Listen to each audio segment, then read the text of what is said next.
നമസ്കാരം. ഭാരതത്തിന്റെ പുതിയൊരു അധ്യായത്തിലേക്ക് ഏവർക്കും സ്വാഗതം. കഴിഞ്ഞ അധ്യായത്തിൽ നമ്മൾ തന്ത്രവിദ്യയെക്കുറിച്ചാണ് സംസാരിച്ചത്. അതിന് തുടർച്ചയാണ് ഈ അധ്യായവും. നമസ്തേ ഗുരുജി. നമസ്തേ ഗുരുജി, ഈ തന്ത്രശാസ്ത്രത്തിന്റെ പരീക്ഷണശാല എപ്പോഴും ക്ഷേത്രങ്ങളാണെന്നാണ് പൊതുവെ പറയാറ്. അപ്പൊ എന്ത് കാര്യവും നമ്മൾ ഈ ക്ഷേത്രത്തുമായിട്ടാണ് ഈ തന്ത്രത്തെ എപ്പോഴും കണക്ട് ചെയ്തിരിക്കുന്നത്. ശരിക്കും അതിന് പിന്നിലുള്ള ഒരു യഥാർത്ഥമായിട്ടുള്ള ഒരു കാര്യം എന്താണ്? ഈ ക്ഷേത്രങ്ങളും തന്ത്രവും തമ്മിൽ എന്താണ് ബന്ധം? ക്ഷേത്രങ്ങൾ എന്ന് പറയുന്നത് ആത്മീയ വിദ്യാഭ്യാസത്തിൻ്റെ കേന്ദ്രങ്ങളാണ്. നാം മെറ്റീരിയൽ സയൻസ് പഠിക്കുന്നത് സ്കൂളുകളിൽ അല്ലെങ്കിൽ വിദ്യാകേന്ദ്രങ്ങളിൽ. അതുപോലെ തന്നെ നമ്മുടെ റിയാലിറ്റി, സംതിങ് ബിയോണ്ട് മാറ്റർ, ശരീരത്തിനപ്പുറം നിൽക്കുന്നത് എന്താണ്? സൂക്ഷ്മമായ നിലനിൽപ്പ്. അങ്ങനെ ഒരു ശരീരം, സൂക്ഷ്മ ശരീരവും സൂക്ഷ്മമായൊരു ലോകവും നമുക്കുണ്ട്. ആ സൂക്ഷ്മ ലോകത്തിൻ്റെ പ്രകടഭാവം, സ്ഥൂലഭാവമാണ് നമ്മുടെ വിശ്വം, ഈ അനുഭവ ലോകം. അപ്പോൾ material science is from the schools. സാധാരണ വിദ്യാകേന്ദ്രങ്ങളിൽ നിന്നാണ് നമുക്ക് ഭൗതിക ലോകത്തെക്കുറിച്ചുള്ള പഠനം.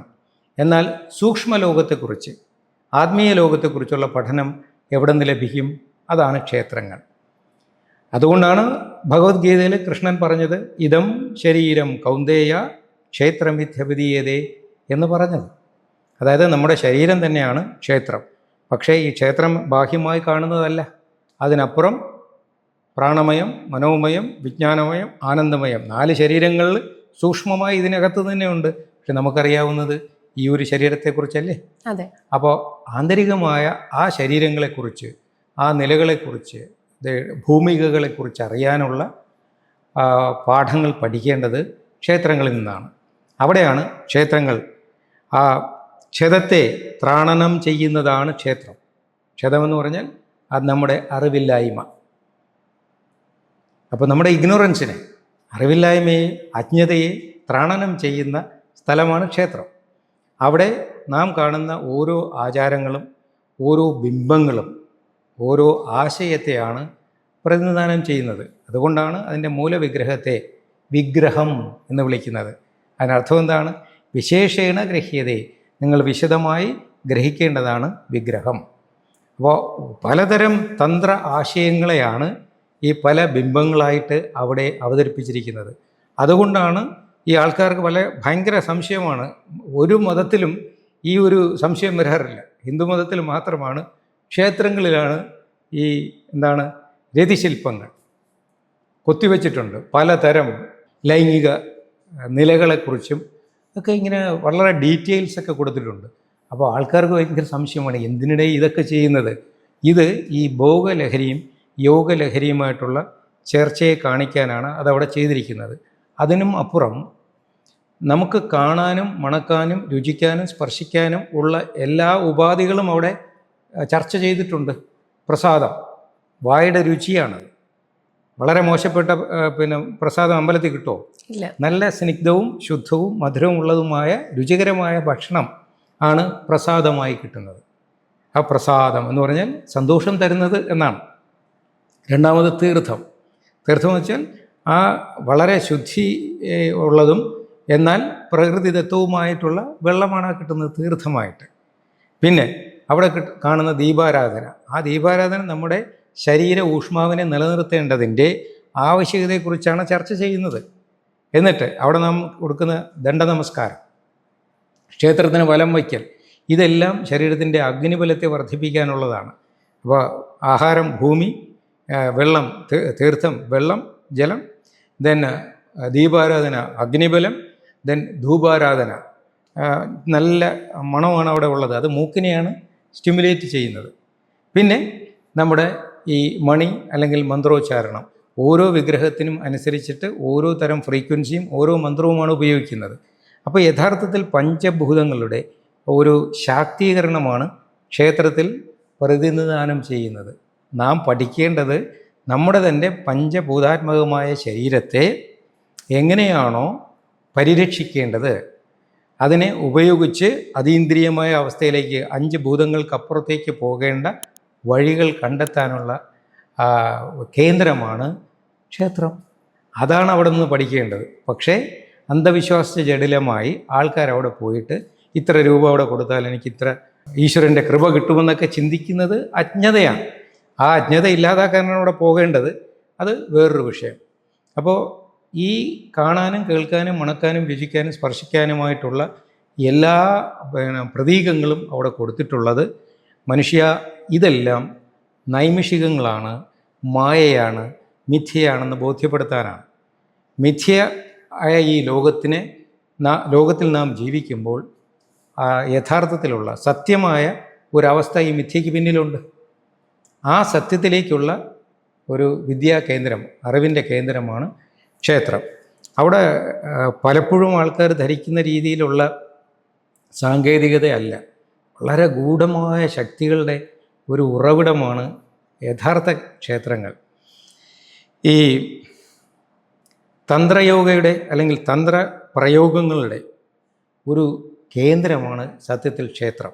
ആ ആഴത്തിൽ പഠിച്ചിട്ട് നമ്മുടെ ഉള്ളറിവ് വളർത്തിയിട്ട് സാധന ബലത്തോടുള്ള മനസ്സോടുകൂടി പൗരാണികമായ ക്ഷേത്രങ്ങളിൽ പോയാൽ എനിക്ക് അനുഭവമുള്ളതാണ്.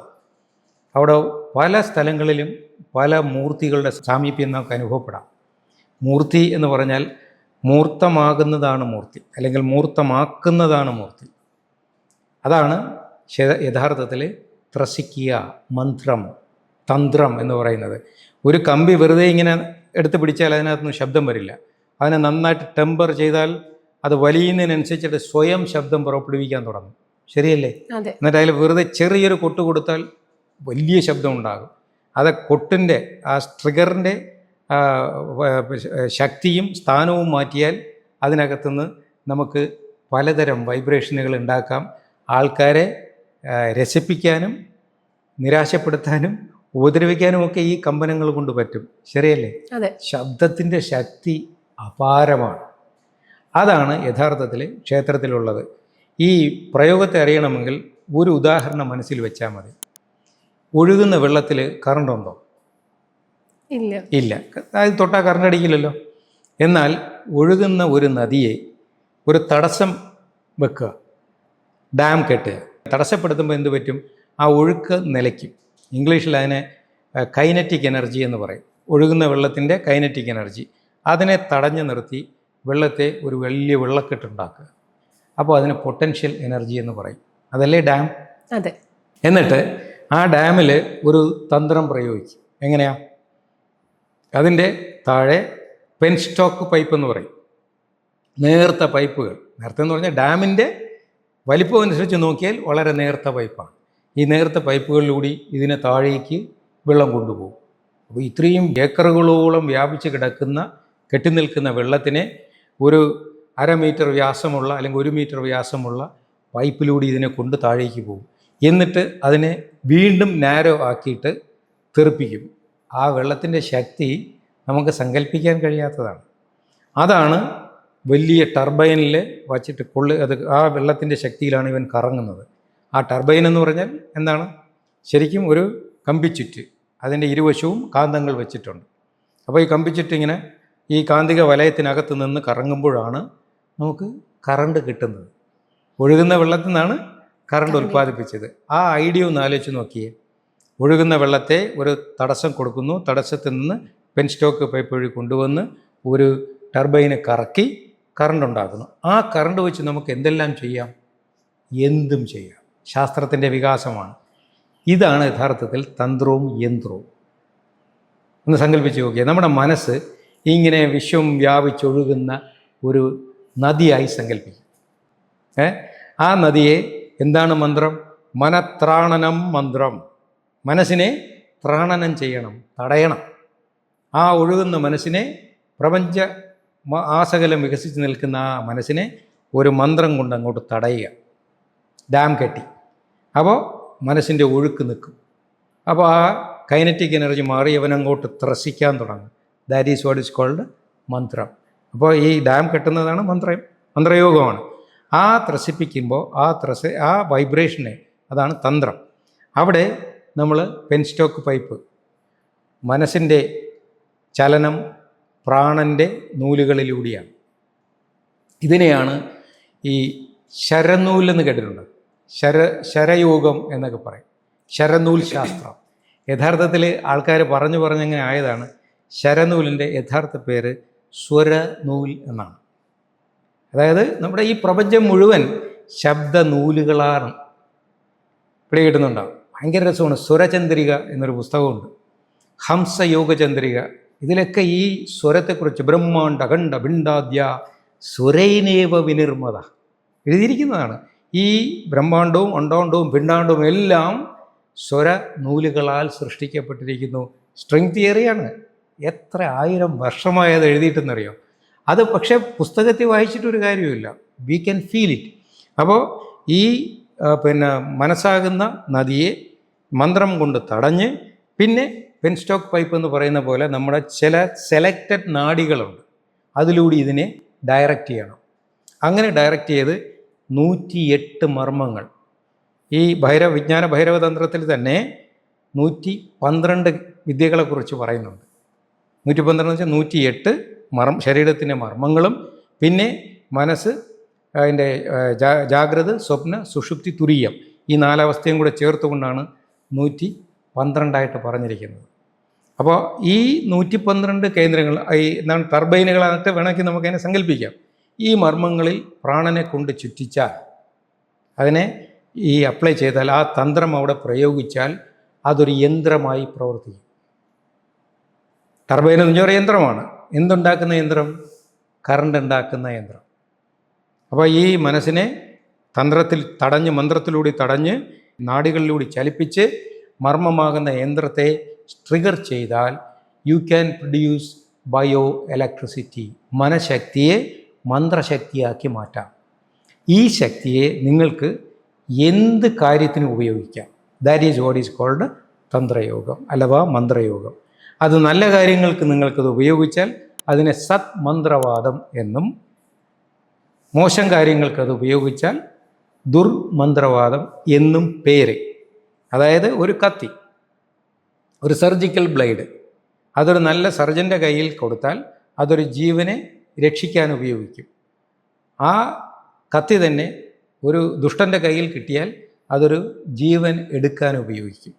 അല്ലെങ്കിൽ ആ സർജൻ തന്നെ സർജനായിട്ട് ആശുപത്രിയിൽ നിൽക്കുമ്പോൾ ആ കത്തി ഉപയോഗിച്ചൊരു ജീവൻ രക്ഷിക്കും.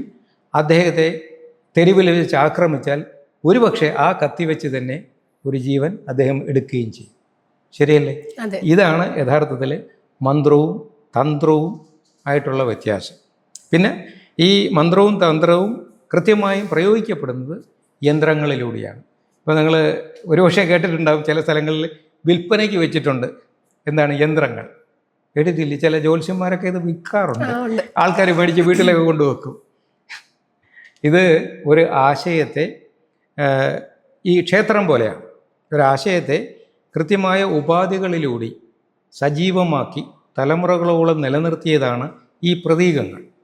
അപ്പോൾ പ്രതീകങ്ങൾക്ക് പ്രയോജനമുണ്ടാകണമെങ്കിൽ പ്രതീകങ്ങൾക്കകത്തെ പ്രശ്നങ്ങളെ, സത്യത്തെ കൃത്യമായി തിരിച്ചറിഞ്ഞ് അത് നമുക്ക് പ്രയോഗത്തിൽ കൊണ്ടുവരാനുള്ള സാധനാ ബലം ഉണ്ടാകണം. ഇതാണ് വേണ്ടത്. ഇങ്ങനെ കൃത്യമായിട്ട് നമ്മുടെ പൗരാണിക ശാസ്ത്രങ്ങളുടെ ആഴങ്ങൾ മനസ്സിലാക്കി അത് സ്വജീവിതത്തിൽ പകർത്തിയെടുത്താൽ പ്രകൃതി അല്ലെങ്കിൽ പ്രപഞ്ചം, അതുമായി ബന്ധപ്പെട്ട നമ്മുടെ ജീവിതം ഒരു വലിയ ആഘോഷമായി മുന്നോട്ട് പോകും. ഇല്ലെന്നുണ്ടെങ്കിൽ അത് വലിയൊരു ബാധ്യതയായി നമ്മെ ദുഃഖിപ്പിച്ചുകൊണ്ടേയിരിക്കും. അപ്പോൾ ജീവിതം ഒരു ബാധ്യതയാക്കണോ സാധ്യതയാക്കണോ എന്ന് തീരുമാനിക്കേണ്ടത് അവനവൻ തന്നെയാണ്. അല്ലെങ്കിൽ ഒരു ആശയത്തെ എങ്ങനെ മനസ്സിലാക്കണം, അത് ഒരു ബദ്ധമായ അവസ്ഥയിലേക്ക് വേണോ മുക്തമായ അവസ്ഥയിലേക്ക് കൊണ്ടുപോകണോ എന്ന് തീരുമാനിക്കേണ്ടതും അനുവാചകൻ, അത് നോക്കിക്കാണുന്നവൻ്റെ ഉത്തരവാദിത്വമാണ്.